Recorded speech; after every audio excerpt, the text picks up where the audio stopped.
Holly Richard. Holly has gone through the worst thing, in my opinion, that anyone can ever experience, which is the loss of a child. In 2019, her 28-year-old Army veteran son, Derek, died after being diagnosed with a brain tumor, a glioblastoma. It broke her, as it would most parents. But instead of staying in that dark place, she chose to share her journey in a book and to work hard to help support other brain cancer patients. It's not surprising that Holly rose to this challenge in her life because she's had a lot of challenges in her life. She left school at 17 to move away from home with a boyfriend. She got married and had children. She eventually earned a college degree and spent her career in the nonprofit world focusing on people with intellectual and developmental disabilities. She's a fighter, not to mention a kind and compassionate person. And I'm very humbled to have her on my show. Holly, welcome to the program. Thank you, Amanda. So, we first met as authors through our mutual friend Liza at a book event.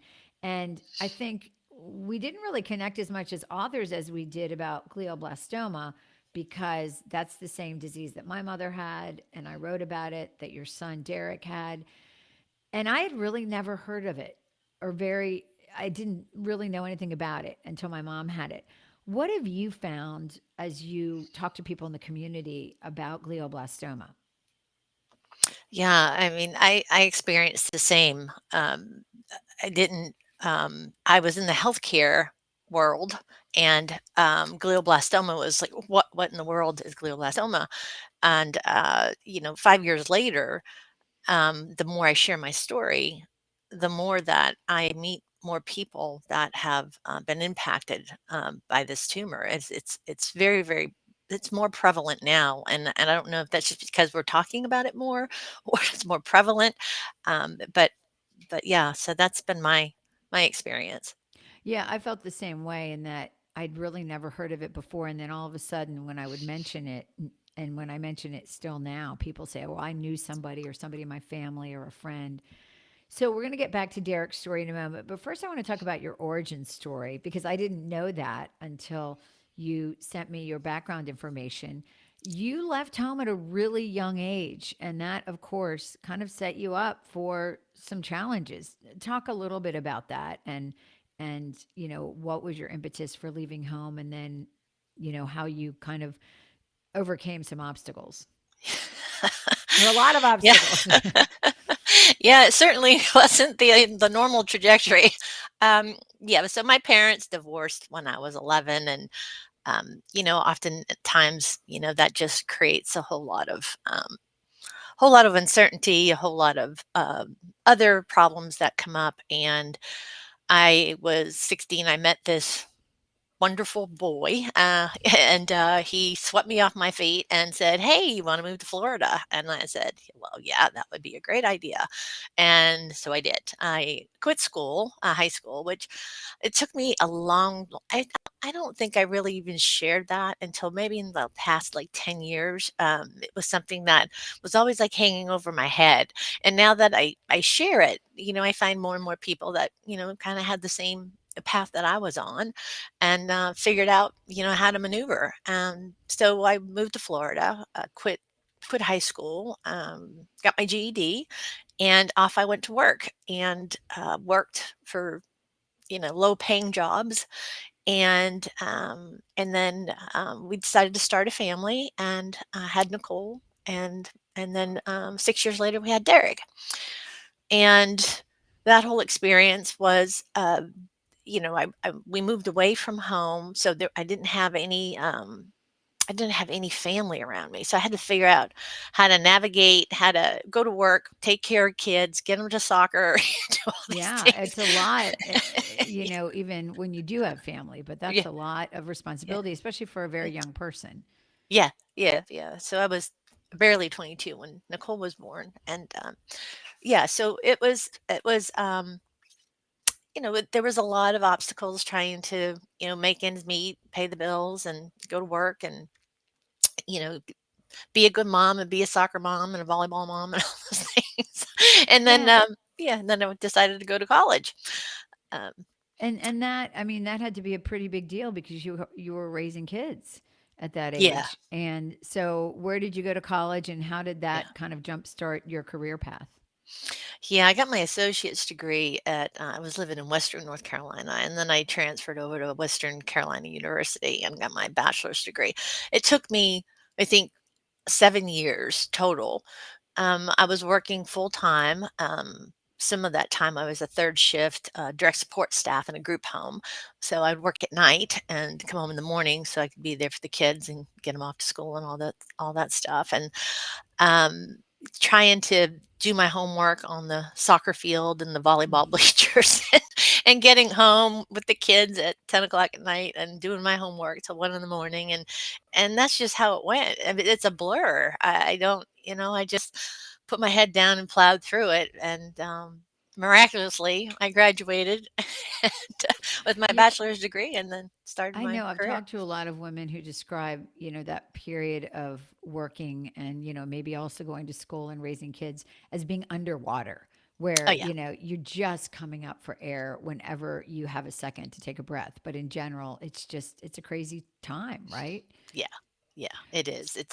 It's really multitasking is just a complete understatement. You're doing 10 things at at the same Right. And, time. that's luckily women are really uniquely we're designed to do that. And we kind of still do it. The next interaction I think I had with you was the Tammy Lynn Center. So, talk a little bit about that, what the Tammy Lynn Center does, and then, let's look at your kind of path to the Tammy Lynn Center. Yeah, TLC is a beautiful place. They support thousands of people, children and adults with intellectual and developmental disabilities. They have homes on campus. They do a lot of outreach in the community. You know, they they do tremendous work. I was a president CEO there for um, 8 or 9 years before my son passed away, and so it's a beautiful place. Prior to that, I was executive director for Hilltop Home in Raleigh that supported children that were very medically fragile with intellectual disabilities. And then prior to that, I was the executive director for the Arc of Haywood County in Waynesville, North Carolina. And we also provided services and supports for people with intellectual and developmental disabilities. So my whole career, I started Yeah. that pathway working in group homes and absolutely fell in love um, with with the advocacy work, helping people, um, be all they can be, inclusive, live independent as possible, quality of life, all those things that were really important to them, and it became really important to me, and it became really important because there weren't enough services and supports for people and families.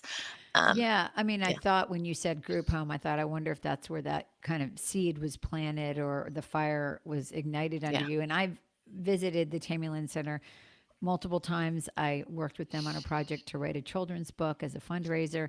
that's right. And it's just such a special place. I mean, what is it that really draws you or drew you to this type of work? Because it's hard work. It's hard. It was hard for me as a visitor Mhm. just to see some of the people who were being cared for there and imagine what that was like for their families as well. To just finally say, oh my gosh, my loved one is in a safe place. They're in a place where people love and nurture them.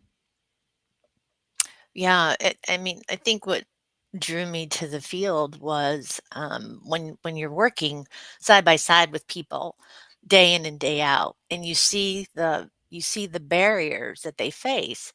It was, I felt like you know, th I needed to be a voice for, this population that was definitely underserved, misunderstood.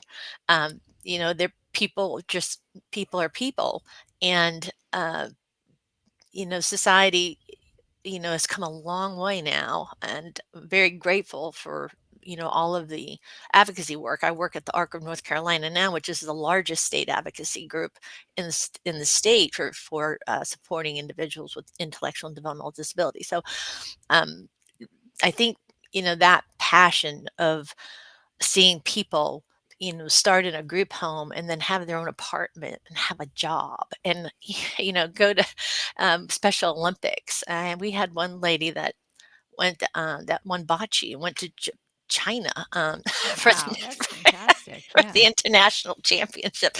Those things are all possible, and people have, what's a meaningful day in a meaningful life, right? And so those things were really important. To me, I've always been, I'm very, very strong as far as my advocacy. When I see things that are wrong, um, I'm not going to stay silent about that. You So, want to help fix them. Yeah. And I yes, mean, the thing about the Tammy Lynn Center is it's a very big variety of people who yeah, are served by an organization like that. There's people with very severe disabilities, and then people that, can help, can be trained to work in the community. I live right near 321 Coffee. And, yeah, yeah, what a yeah, great place that is, right? yeah, And, yeah. I'm kind of a regular and they know your name. And I've worked with a lot of groups like that, and it's really been inspiring.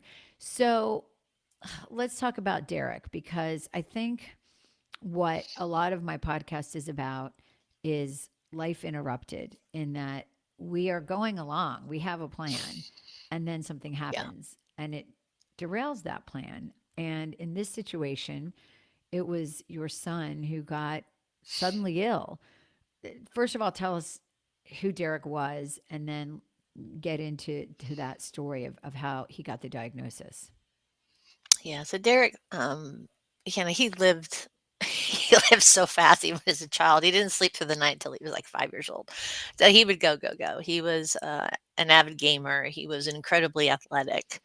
His hand-eye coordination was incredible. So he was very good at soccer and bowling and golf and everything like that. And then, he decided he wanted to go and serve his country. So he enlisted with the 82nd Airborne, the Army, and he served 6 years at Fort Liberty and 3 years in Italy.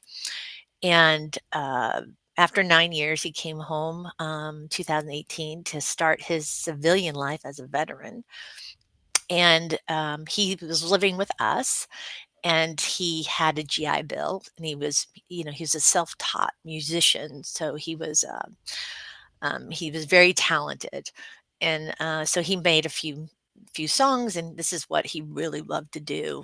Music was his passion, and so he enlisted in the Atlanta Institute for Music and Media in Georgia.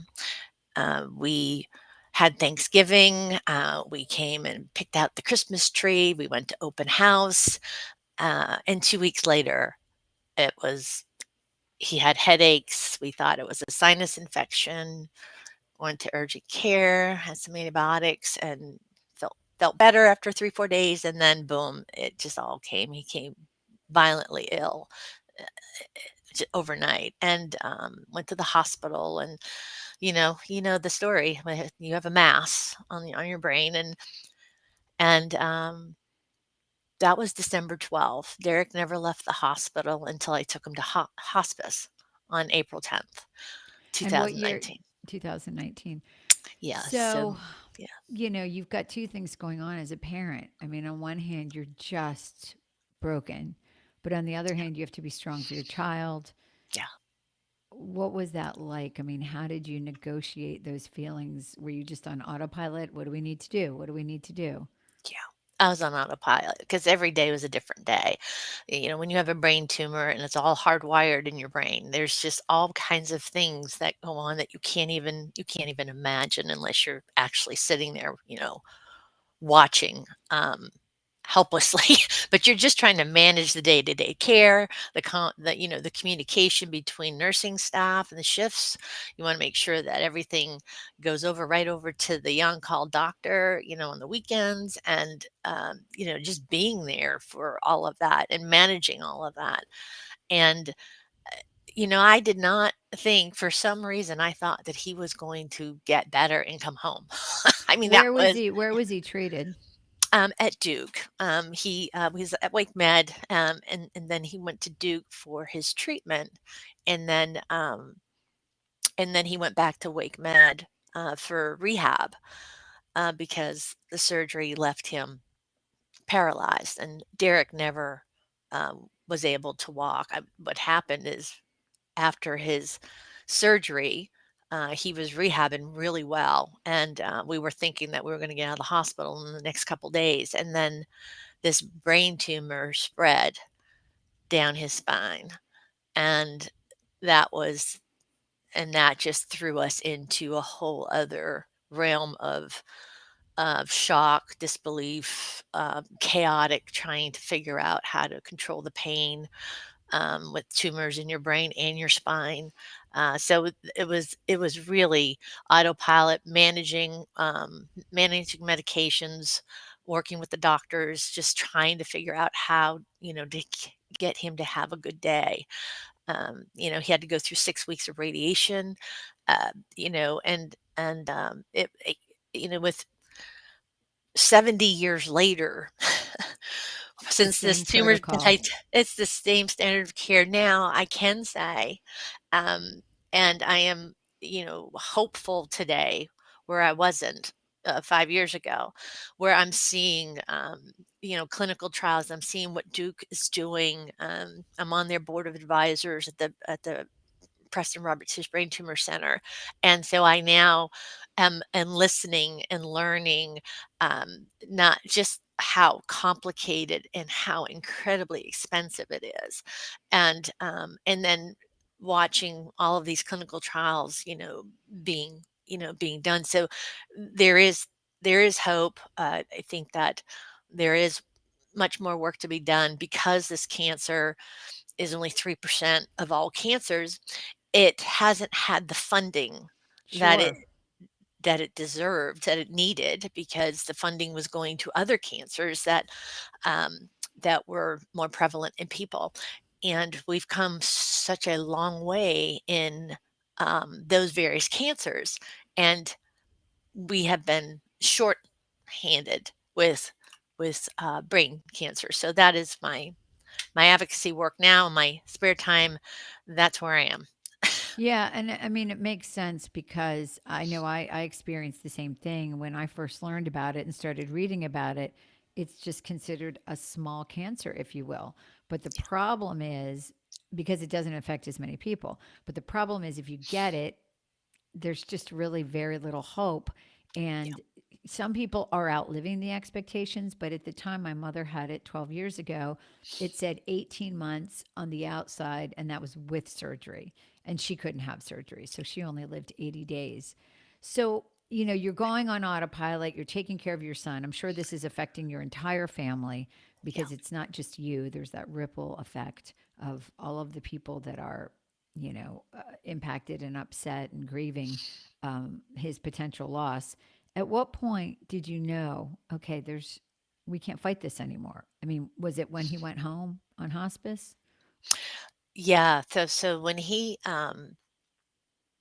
started, we were getting ready to move him to the Veterans Hospital in Durham, where they were going to keep him there and try to rehab him more so he could get some functioning in his legs and his arms. And that morning, we were packing up his room to go, and he had a horrible, horrible seizure. And um, after I thought we were going to lose him right there. And after they stabilized him, they did uh, more MRIs, and we were on the phone with Duke, and they were reading us the results, and they're like, "There's nothing else you can do. It's all come back. The tumors are all back." So they were all gone, and then they all came back, and that's when we knew. And up until April 10th, I thought I was bringing him home, and there I was bringing him to hospice. And how long did he live in hospice, Holly? 7 days. Yeah. So obviously, the immediate crisis and tragedy take precedence at that time. But eventually, you decided to put this down in a book to share your experience with other people. How did you get the strength to do that? Because it's such a painful part of your life. Yeah, I to be honest with you, people ask me that, and I don't have an answer for that. I It's just okay. yeah, uh, when the fog starts lifting, and you know it because your mom was with you and you watched the horror of this disease take somebody's dignity and self, everything. And I remember journaling at night when I was at Derek's bedside, or I'm just raging on a page on my computer, and just I don't even remember that I did it until um, after Derek died, and the fog started lifting a little bit, and I went back and I saw these journals that I did, and I started thinking about, wow, I remember that, and I also remember all these other things that were happening at that time. So I started just adding on to what I could recall. And after doing that for months, that's what I did. I don't even remember um, much else of that, but I came to look at it and think to myself, wow, actually I could actually have a book. Yeah. And yeah, so So tell me the name of the book and when you published it. it's called 126 Days, The Unthinkable Journey, because that was Derek's diagnosis to death was 126 days. And I published it in November 2021. Yeah, and I remember at that book signing that you and I were both at, that the days was such a had such an impact on me because my mom was 80 days diagnosis to death. And I think when you realize that this is just, we're talking days, we're not Yeah, talking years when somebody's right. diagnosed with this. So you've now been promoting this book, talking about this book, selling this book. Have you had some experiences doing that with other people who are family members, survivors, who have said, wow, I can really relate to this, or thank you for sharing your story? Yeah, I had a lot of parents that have gone through what I've gone through, losing a child, and also parents that lost a child for other reasons. Sure. Um, but they would text me or call me, and they're like, "Oh my gosh, I felt like I was the only person that has gone through this, and I thought my child was the only child that has gone through this." And so I think that I think I've reached a lot of people through my book. I've been, we have a great community, so people, the Rotary and the Kiwanis, they invite me to come speak, and I always, talk about the book and share the story. And the more I share the story, the more that I find people impacted, and I find now that I can pass on resources, or help people connect, or just listen. I've done a lot of talking about grief, grief in the workplace, those things that people don't want to talk about. And I felt like the second half of my book is about grief, and it's about, how do you come back from a broken heart? How do you survive this? And resources for people, and also education for people on who want to support people that have had the unimaginable happen, and helping them think about what to say and what not to say to somebody who's grieving, whether it's a child they lost, or parent, spouse. It's people want to help, and they want to and they say something that probably is not always a good thing to say. Yeah, I remember that. And I actually read a couple of or people gave me self help books about grief. And I was like, I don't want to read this. But I think the things that resonated with me, with my friends, was just when they said, I don't know what to say, but I'm here Yeah, and I'll listen. And yeah, just, let me know what you need. And I actually did let people know what I needed at that time. And I think that's important. Do you feel you don't, here's a good example. You don't ever get over when people say, like, oh, do you have closure? Or you don't yeah. get over the loss of a child. That's never No. going to happen. But is the experience of sharing your story cathartic in a way because you can help other people? Yeah, I think so. I know many people that their children have passed from fentanyl, opioids, car crashes, that I come in contact with, and talking about grief is very um, healing for people. And the more we can talk about it in society and the more we recognize it, it's not so taboo, and people will feel more comfortable opening up and talking about it because they don't want to be the person in the room that just sucks the air out of it when you say, oh yeah, well my son, like how many kids you have, and at first I didn't know what to say to people, right? How many kids you have? Well, I had two, and well, one's in heaven and one, and you just you don't know what to say. But I feel like when I keep talking about grief and I keep talking about grief and loss and meeting people on my path that have experienced, the unimaginable too, it really helps. I have a bond with several people that I've met in this journey that that have lost husbands and wives and parents and sisters and brothers and children to brain tumors. And so we are a group. We're like this You're ironclad connected, group. yeah, Yeah, yeah, by this. yeah. This is the part in the podcast where I usually say to people, "Oh, you've transformed your life, and you've done such a great job. What advice would you have for other people?" Obviously, this was not a transformation you asked for. So, what advice would you have for other parents who have lost a child, maybe to a brain tumor, maybe to something else, Mhm. about moving on in terms of, again, not getting over, not finding closure, none of those cliches that we hear, but survival and Yeah, moving on and trying to continue to live life. yeah, yeah. That's a great question. David Kessler, he's famous author on grief, and he said each person's grief is as unique as their fingerprint, right? And so people grieve in all different ways, but I think talking about it as a mental health, I have I've seen my grief counselor for the last 5.5 years. Thank goodness I don't need hers often anymore. But that for me, that had been my life preserver. Being able to just express all of what's in me and get it out and organize it in a way that I can process.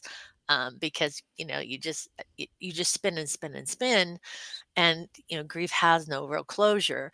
And when you realize, you get to the point for parents or anybody who's lost somebody so near and dear to them, you get to a point where acceptance is exhausting because you have to accept this. And by accepting this, it means that you're going to have it for the rest of your life.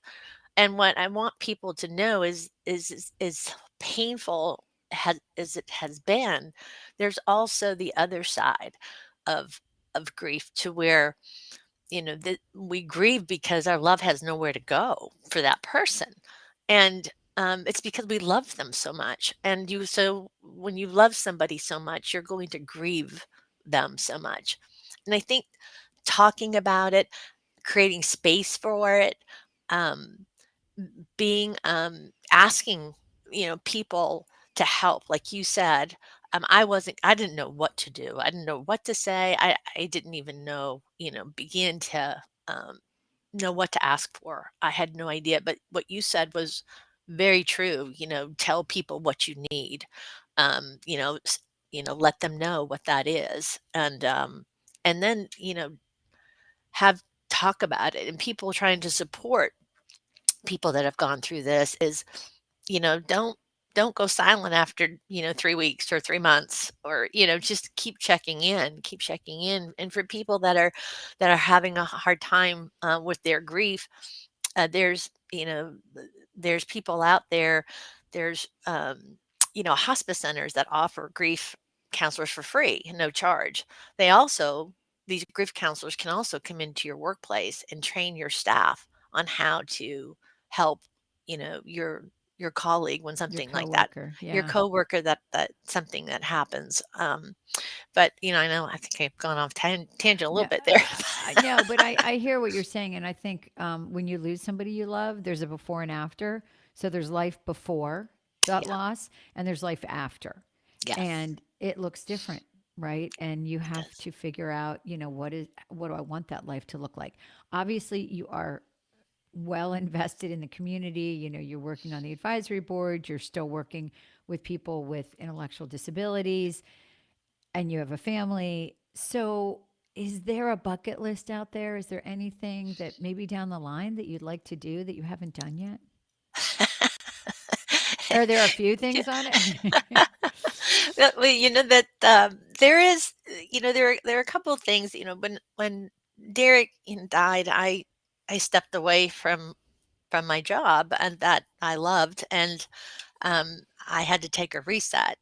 And I think, like myself, 5 years later here, what I would think I would like to do is to write another book, and it may even be a children's book.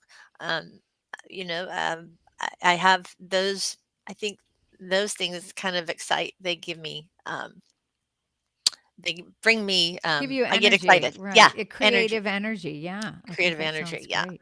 yeah, yeah, and travel, of course. Of Like to do course, that. everybody wants to travel. I know. I think that is. I don't think anybody on my podcast has ever, to that question, has ever not mentioned travel. So, Yeah, but yeah. I've actually, and I wish I could remember the quote. I will have to look it up. But there is a quote from somebody that says the two things that make us grow more than anything in life are grief and travel, Ah, because we have to examine who we are and how we live, and we have to be flexible and patient and kind to ourselves, and give ourselves grace, and that's hard to do. So, Holly, I so appreciate you sharing all this with me today. I felt like I knew you before, but now all of this story that you have shared with me is just incredible, and I really believe that you are helping other people going through this with your book and your advocacy and just sharing your story. well, thank you. I really appreciate you having me and allowing me the opportunity to do this. You're a rock star.